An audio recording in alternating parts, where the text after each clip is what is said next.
بسم الله الرحمن الرحيم اللهم صل وسلم على سيدنا ومولانا محمد وعلى آل سيدنا ومولانا محمد وبارك وسلم وصل عليه. الحمد لله رب العالمين. نويت التعلم والتعليم والتذكر والتذكير والنفع والانتفاع والإفادة والاستفادة والحث على التمسك بكتاب الله وبسنة رسوله صلى الله عليه وعلى آله وصحبه وسلم، والدعاء إلى الهدى والدلالة على الخير، ابتغاء وجه الله ومرضاته وقربه وثوابه سبحانه وتعالى. وصلى الله تعالى على خير خلقه ونور عرشه وزينة فرشه محمد وعلى آله وصحبه أجمعين آمين برحمة يا أرحم الراحمين. So Alhamdulillah, we move on from last week. So last week we reached up to when Sayyiduna Imam Hassain radiallahu ta'ala anhu moved with the whole family to Mecca in the middle of the night. And before that, Yazid sent his people, who was Marwan ibn Hakam, who went to the governor of Medina, who was a good person, and demanded on behalf of Yazid that Sayyidina Imam Hassain radiallahu ta'ala anhu gives a public bay'ah to Yazid in front of everyone. And they were called by the governor, and they said that I need time to think. They already knew. And Marwan ibn Hakam, he was like, he says, no, you need to do it right now. And the governor told him to behave himself. He said, I'm the governor here. And this is the grandson of the Prophet sallallahu alayhi wa alihi wa sahbihi wasallam. If he said he needs the night to think, then that's how it is. So he said, no problem. But Marwan ibn Hakam, he knew that Sayyidina Imam Hassain radiallahu ta'ala anhu, if he doesn't give bay'ah now, there's no chance. So he knew that. Then in the middle of the night, Sayyidina Imam Hassain radiallahu ta'ala anhu, they moved to Makkah. So once they took the whole family to Makkah, they started receiving letters. Everyone found out in Kufa that what was taking place in Medina, that this is how they came to Medina, and they asked Imam Hassain for the public bay'ah, and in the middle of the night, Sayyidina Imam Hassain radiallahu ta'ala anhu moved with his whole family to Makkah, and Makkah has still not given bay'ah. Most of Makkah has still not given bay'ah to Yazid. So that's where they're gone, meaning he's refused to give bay'ah. So things are going to heat up now. So people like in Kufa are going to start having hopes now, okay, maybe we can have a new leader. And they were already like calling themselves the Shia to Ali, the party of Ali, meaning they always wanted the Ahlul Bayt to be the leaders. Yeah. But this was just a political party at that time. It wasn't like the way we have Shias, the 12 Imams, it wasn't like that at that time.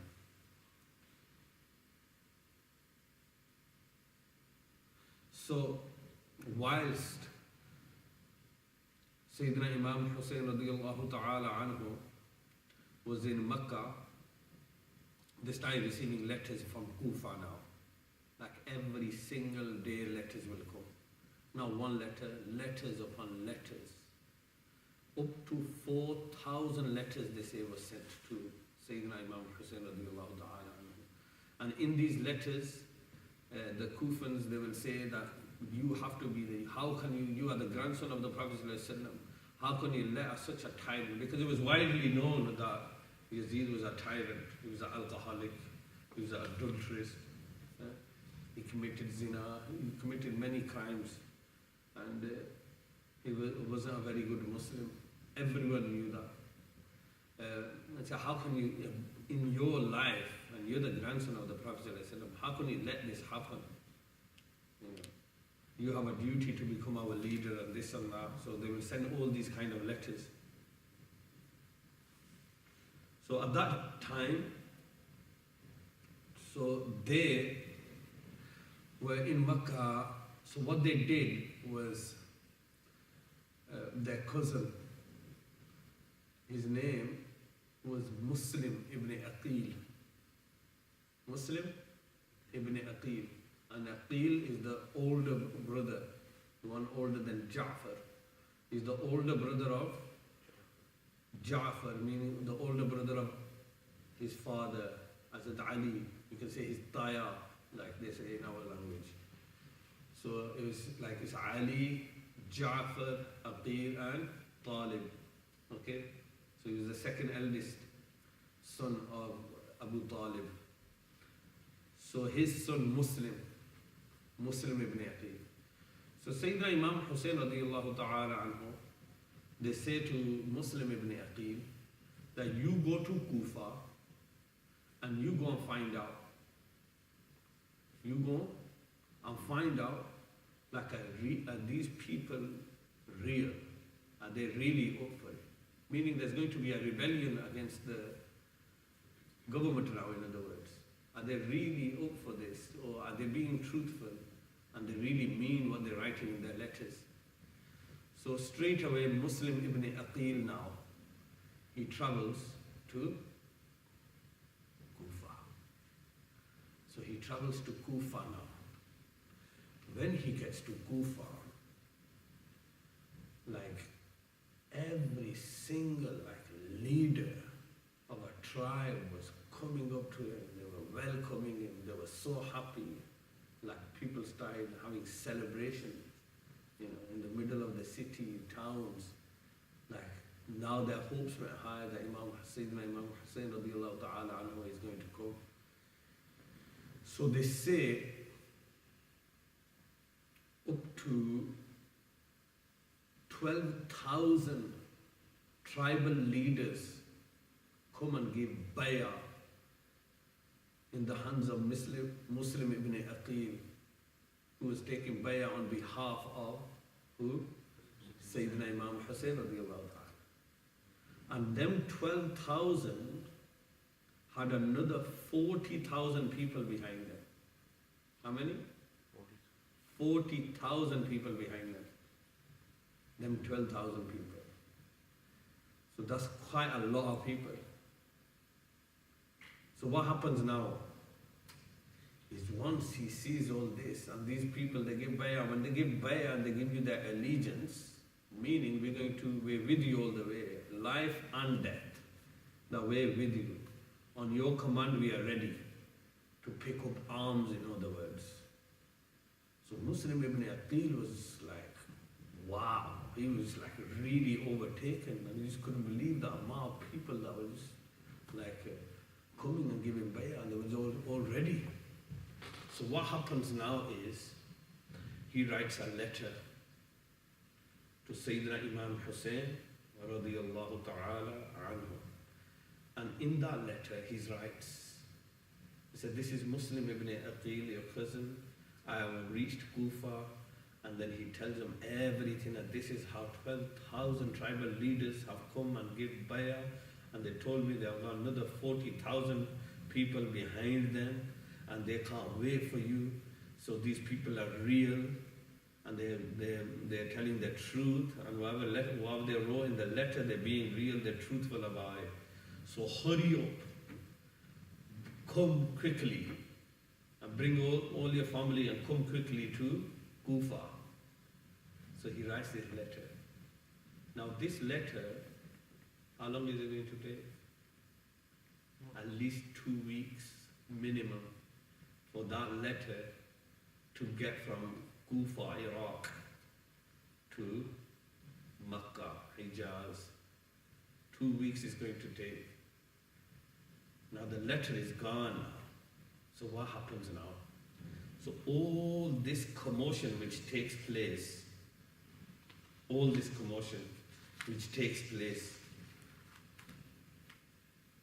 it goes back to the ears of Yazid that there's going to be there's an uproar in Kufa. and these people are going to start rebelling against him. Sayyiduna Imam, they're waiting for Sayyiduna Imam Hassain radiallahu ta'ala anhu to come. Muslim ibn Aqil's already there. No, they didn't know if Muslim ibn Aqil was there. But one thing they knew, that this is what they're doing. They're waiting for Sayyiduna Imam Hassain. So they didn't know if Muslim ibn Aqil was there. So what does he do now? So Yazid thinks, okay, this is quite problematic. It could become a big problem for me. So what he does is, he finds his most vicious, most shrewdest politician he can find. And his name was Ubaydullah ibn Ziyad. His name was? Yes, Ubaydullah. Most vicious politician he knows, Ubaydullah ibn Ziyad, ibn Abihi. He's known as Ibn Ziyad. Ibn Ziyad was a Machiavellian politician. He got the job done. Whatever you gave him, he was loyal to the Umayyads, they say. His only goal in life was to rise up in ranks with the Umayyads. That's all he wanted. That's his only goal. He just wanted to rise up in ranks. No doubt, his abilities were very respected, and no doubt he was shrewd. That's why he was put in. First thing Yazid does was to get rid of the governor of Kufa, who was a good, humble man. Then he sends Ibn Ziyad with 17 people. He doesn't need an army, he needs brains. That's what he needs now. He didn't need an army to go there, because this is a rebellion. He can't wash a rebellion down. He can't calm it down by going and slaughtering people. He needed brains now. He needed to do it in a clever way, meaning he needed to bring the Kufans on his side. So whatever it took. So he sends him. Obviously what he does, he is going to tell him every single scenario. They're going to have a meeting, and he's going to discuss every single scenario. He's not going to just say, okay, pick up and go and take out the governor. They're going to sit down and they're going to talk about every single thing. Okay, if this happens, what are you going to do? If this happens, what are you going to do? They're going to put proper plans in place, isn't it? Huh? So some people might say, oh, it was Ibn Ziyad, and Yazid didn't have much to do with it because he was sitting in Syria. And say, but he's the one who sent the person. He's going to make sure whoever he sends, he's going to tell him everything, what he can do, what he can't do. He's going to set the rules for him, what he can do and what he can't do. And obviously his main aim was what? His biggest aim was what? His biggest aim was to get the bay'ah allegiance of Sayyidina Imam Hassain radiallahu ta'ala. He knew until he didn't have that allegiance, he will never be able to unite the whole ummah behind him. And the whole Muslim ummah will never accept him as a leader unless Sayyidina Imam Hassain radiallahu ta'ala anhu was not on his side and give him allegiance. That's the only way he will get everyone completely committed to them. So his main thing was he needed this bay'ah for him to achieve what he had to achieve. And he could not allow, there was no way he was going to survive if Sayyidina Imam Hassain radiallahu ta'ala anhu, we have to bear that in mind, was alive and he's still a leader. That wasn't even going to, that way he was never going to survive too. Two ways. Either he had to have the bay'ah, or he can't, like if you think about it, he can't have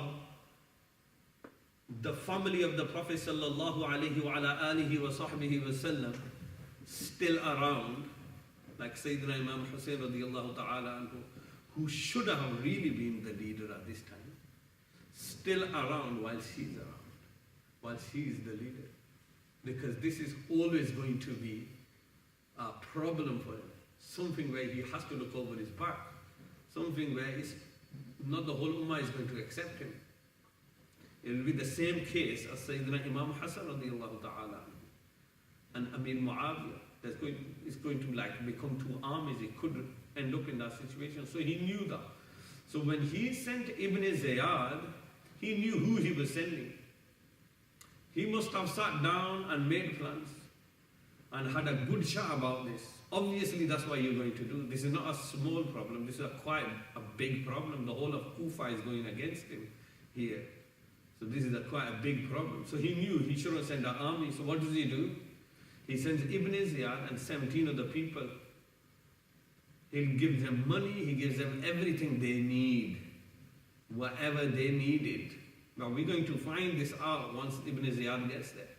So the money and everything they need, he sends that with them too, to get the job done. Meaning if he had to buy the whole of Kufa out, he will buy him out. Do you understand? And this you will see what happens. So now Ibn Ziyad, who is his age is around about, he's only 28 years old now. That's what you have to understand. He's only a 28-year-old now. And Sayyidina Imam Hassain radiallahu ta'ala anhu, he's in his 50s at this moment. Round about the age of 56.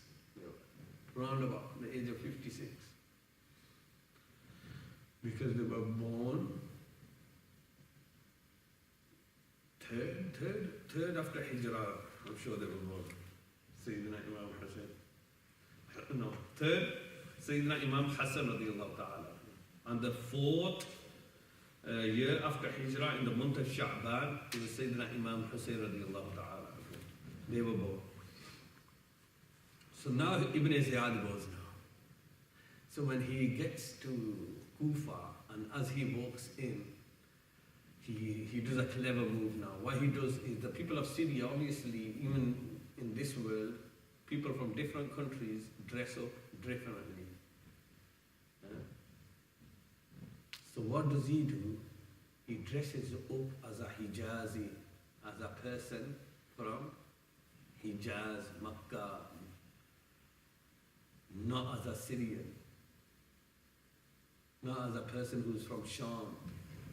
So that's what he does. This turban, everything, the way he dressed up. And he walks in with a cloth. You can see a rida or scarf over his head, so you can't see his face. And he walks into where? Kufa. Now as soon as people see Ibn Ziyad, they are going to think, who is he? Sayyidina Imam Hassain radiallahu ta'ala anhu. So what happens now? Everyone starts saying, Labbaik, Labbaik, Ahlan wa Sahlan. And they started, saying, Ya Imam Hassain. And he entered Kufa at Fajr in Dhul Qa'idah with a turban on, covering his face. People thought he was Imam Hassain radiallahu ta'ala. They welcomed Ibn Ziyad, saying, welcome Ya Imam Hassain. And Ibn Ziyad, he gets angry and said, this is not Imam Hassain. This is your new governor, Ubaydullah ibn Ziyad.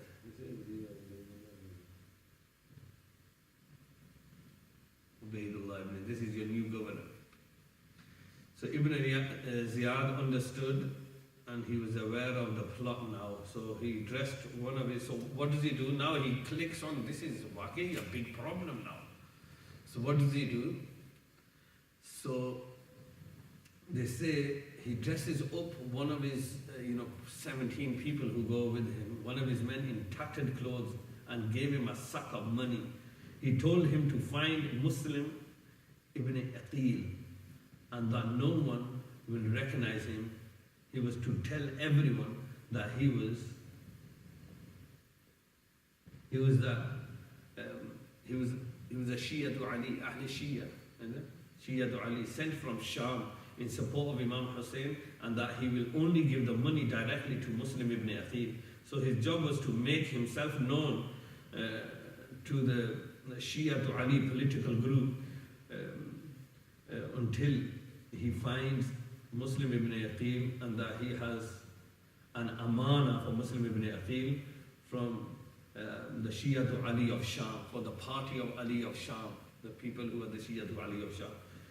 So he spent the next few days in the houses of Shia to Ali, of the people who were Shia to Ali. So now he's dressed up in tattered clothes, and now he's going around from house to house, from cafe to cafe, sitting down, asking, where's Muslim ibn Aqil?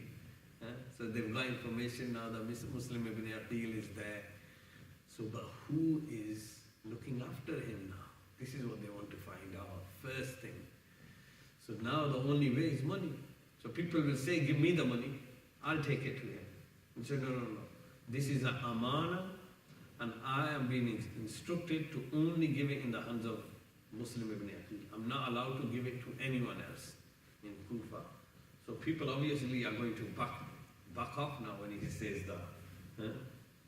So now as he goes, so slowly but surely he makes his way to the house of the host of Muslim ibn Aqil, who was one of the noblemen of Kufa, who pretended to be on the outside a Umayyad supporter on the outside, meaning he'll sit in the house of the governor and he'll have a cup of teas and everything. All the leaders of tribes will come and they'll sit in the house of the governor, where the governor will discuss things, and he'll pretend to be a Umayyad.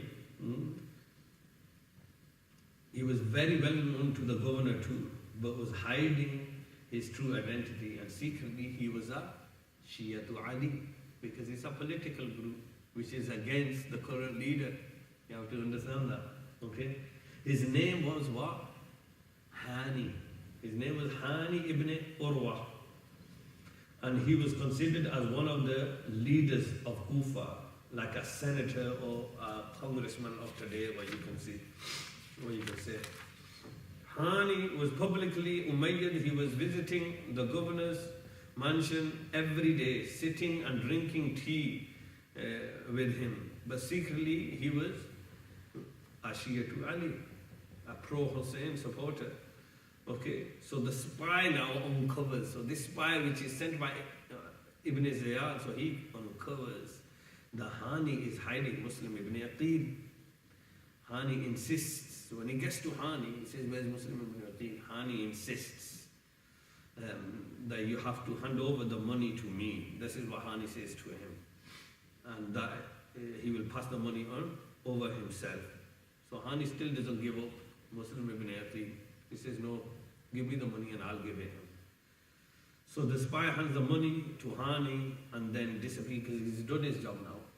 Then he disappears, goes and tells Ibn Ziyad that Hani is hiding Muslim ibn Aqil. Ibn Ziyad calls Hani, questions him. He calls Hani now, questions him. Hani denies any knowledge. Then Ibn Ziyad calls out the spy, says, you come and tell me. Was this the person? Calls out the spy, to which Hani's face is completely dropped and realizes that he's been caught out now. So Ibn Ziyad takes out his spear and hits Hani with it, which causes him to bleed. He doesn't kill him, but beats him up really bad. He really beats him up really bad, calling him a traitor. That's what Ibn Ziyad does to him. Really beats him up.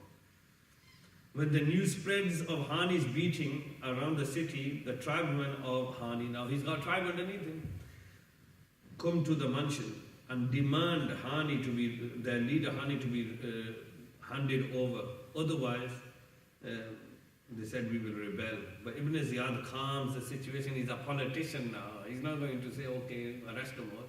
He's going to calm the situation down and says, I have no intention to hurt him. I am just finding out where Muslim ibn Aqil is, and I'm not going to I've got no interest, I've got nothing from him, I don't need anything from him. I just want to know where Muslim Ibn Aqil is. And then I'll release him. The tribe will go back now, and Muslim Ibn Aqil realizes that the plot has been exposed, and also realizing that there is no going back now. He sends a secret code. So they have this secret code that if it ever kicks off, in other words, it's ready, when we're ready to go to war. This is when they're giving their bay'ah, this is the most important thing.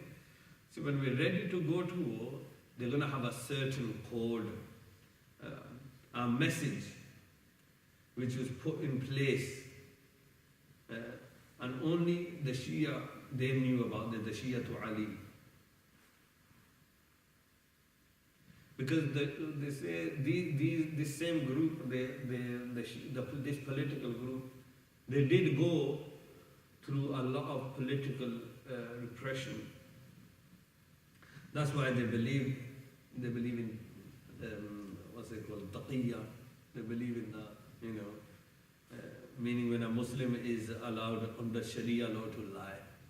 Okay, so they use that a lot. Okay. So the code, what was the code? The code was Ya Mansur Amit. What was it? Ya Mansur Amit. Meaning, come to battle, we are going to attack now. That's basically what the code meant. When he realizes Hani has been imprisoned and the plot has been uncovered, he sends for the cry. So he sends out the cry, the Ya Mansur Amit. Like, now you give bay'ah, and you said you're ready to give your lives, now's the time now. So how many people did we say? 12,000 tribesmen, and another how many behind them? 40. Another 40,000, 52. So this should make up a big army now, isn't it? Okay, so let's see how many turn up. So these are all people who've been writing to Sayyiduna Imam Hassain radiallahu ta'ala anhu 4,000 letters. 4,000 letters that they had to use one full camel with both sides, sacks on both sides, just to bring the letters. That's how many letters they sent. So now, things have hit the fan now, haven't they? Isn't it? Now it's ready. It's time now. This is it. What they're going to do now. This is their time to show how much loyalty they have towards Sayyidina Imam Hussain radiallahu ta'ala anhu. This is their time that they keep up with the bay'ah now. So they say out of the 52,000, only, they say 12,000, sorry. How many turn up? Only 12,000 turn up. Subhanallah.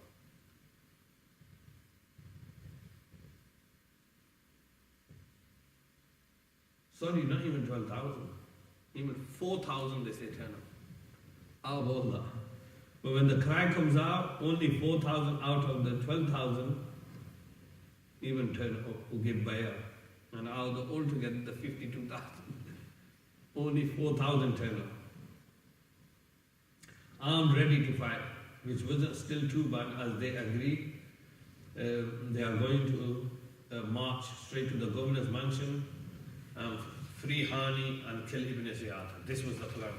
They were going to go straight to the mansion, we're going to free Hani, and we're going to kill Ibn Ziyad. So Muslim Ibn Aqil comes with his whole entourage, and they camp right outside the fortress now. So it's a fortress, it's going to be very difficult to get in. So they come outside the fortress. So Ibn Ziyad, who was a very, very clever politician now, assesses who is out there now. So what does he do? He starts playing this now, thinking, okay, now let's see who's outside there. So when they camped outside, we start finding out, okay. So what does he do? He starts calling, they say, because not everyone turned up, only 4,000, I have 52 possibly. So there's a lot of people who have not turned up. So he starts calling, like he'll find out, he'll get people's mums to come and emotionally blackmail their sons. He'll get leaders, tribal leaders, pay them off money and say, take these with you, these are your tribesmen, you better take them back with you now. Yeah? And then the mums, he'll say to the mums, he'll say, you know, the whole army is coming. Why do you want your son to die? You know, why do you really want him to die? Take him home right now. And I'm giving you an opportunity. Take him home, because the army is already on the way. Like, this is what he'll say to me. And there's no way they'll be able to stand these 4,000 people in front of the whole army. So this is what starts taking place. They start paying people off, everything. Mothers are coming and saying, wow, look how many people are here. They'll look after this. Well, you know, moms will do that. They'll look at kitne bande hain there. They'll find it. You don't need to be here. And you come home right now. There's enough here. You need to, I'm not losing you as my son. I'm not going to come and pray janazah and this and that. So they'll emotionally blackmail them. And financially blackmail them to give them money, everything. So Ibn Ziyad starts doing his work now. This is the whole reason why he was sent there. Obviously they must have already had this whole plan. That's why the money was given to him. So he say, yeah, he finds a sympathizer in his group and negotiate a deal with them through money and status. He will give them status too. Arabs at the time were tribes, and Ibn Ziyad knew that every tribe will follow its leader. So he works out with every single tribe what they need to stop supporting Muslim Ibn Aqil and the uprising against him. Okay? Even use mothers and fathers against their children, saying, come home now, you can't stay here. And the army is going to come and they're going to take you out, I'm not going to read your janazah. And all these kind of different things. What are you going to do? This is what the fathers will say to their son. What will you do when the Syrians come? Are you going to die? You know. So one by one, what happens? People start deserting Muslim Ibn Aqil. At the beginning of the day, there were 4,000, but by Asr, there were only 70 people left behind it, from 4,000. So from 52,000, 4,000 come with him. From 4,000 at the beginning of the day, ready to fight, 70 people left. And they say, at this time Ibn Ziyad is bribing the different tribe leaders. You stop, I will give you this, and I'll give you this, and I'll give you that. And by the time Muslim Ibn Aqil, they say, prays Maghrib, barely 30 people were standing, praying Salah behind him. And when he turns around before darkness,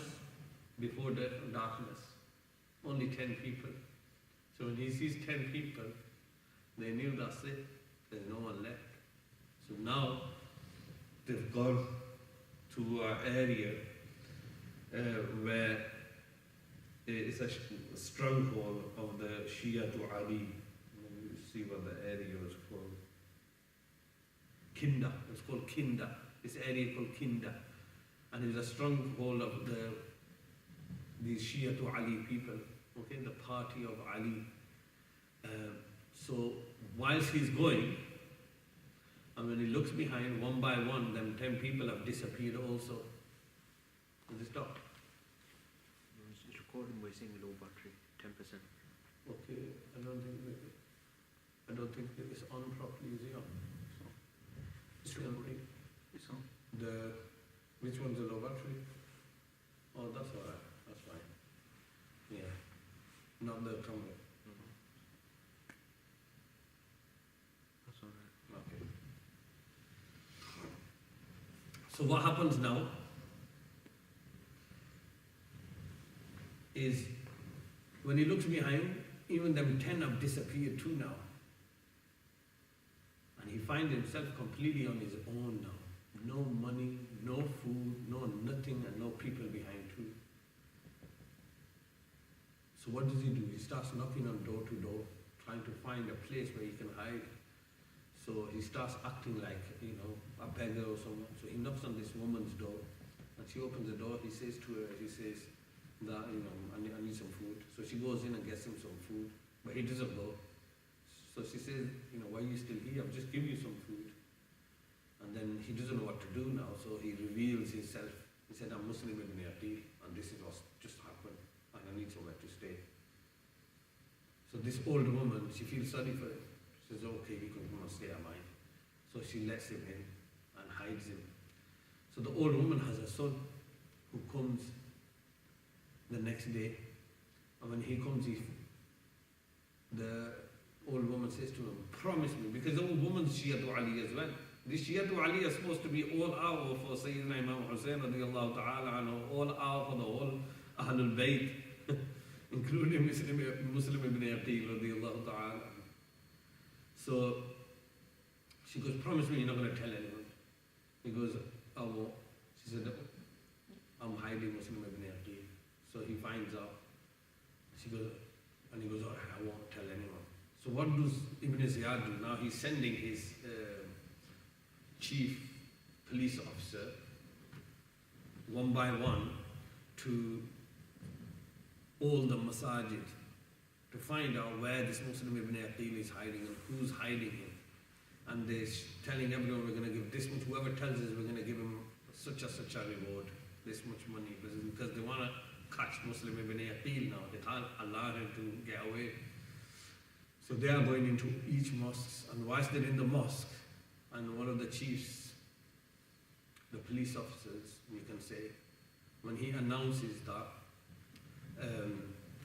that this is what we're going to give to the person who tells us where Muslim ibn Aqil is. So what does he do?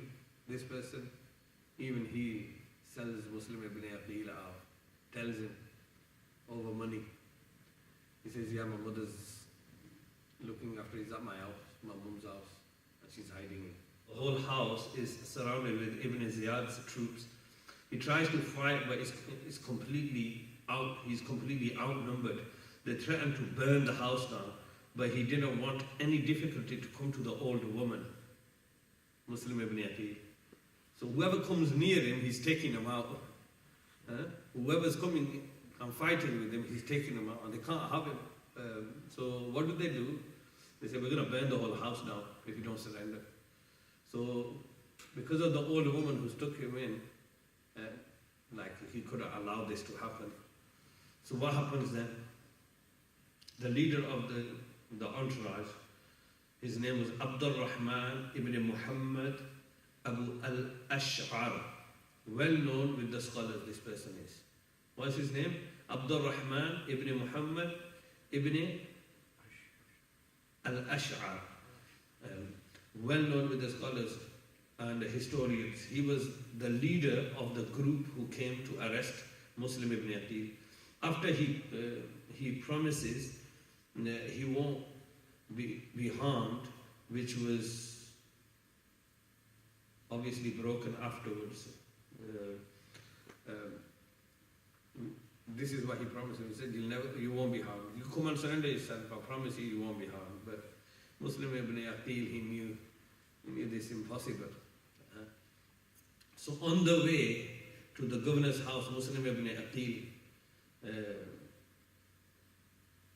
it says to him, that promise me one thing.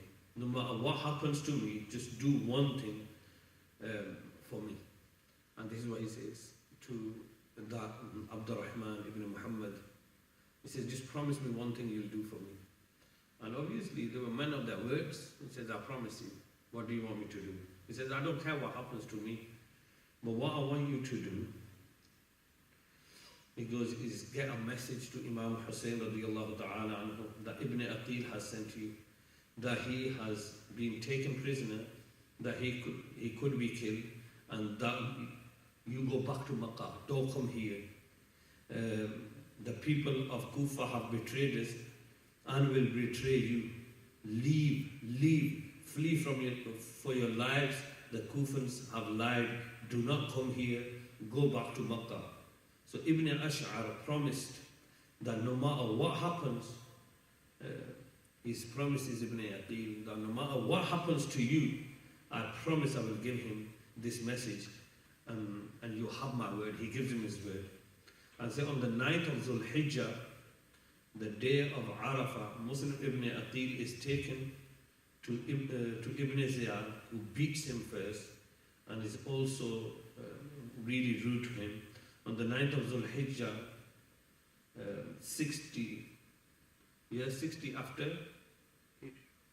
after Hijrah, Muslim ibn Aqil is taken to the highest point of the fortress in front of the whole of Kufa. The highest point of the fortress, in front of the whole of Kufa, because they're going to make an example of him, scare everyone, fear tactic. And is thrown to his death, they say, by Ibn Ziyad, and to be killed in a humiliating manner. His head first cut off, and then the body after. His last words he said before his shahada were, this is what the Muslim Ibn Aqil's last words were, when they bore him in front of everyone, before his shahada. "O Allah, you be the judge between us and our own Shia, our own people. They deceived us and they have deserted us." This was his last words. "O Allah, you be the judge between us and our own Shia, our own people, they've deceived us." And all of them are watching this whilst he's saying this to them. And he said, "You be the judge." And they deserted us. With all the promises and not a single man to defend him. All these promises, subhanallah. So these are one of the biggest people to be blamed at that time, because they're the one who lured Muslim ibn Aqil, Sayyiduna Imam Hassain radiyallahu ta'ala anhu. Imam Hassain has no idea about this now. It takes 2 weeks to get the letter. As far as they know, they've got the letter and they're on the way down. Muslim ibn Aqil's martyrdom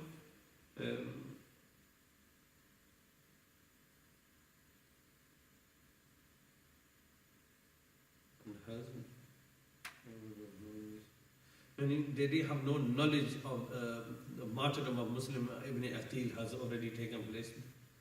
The last letter they received was that, "Come to Kufa immediately." That's the only thing they knew.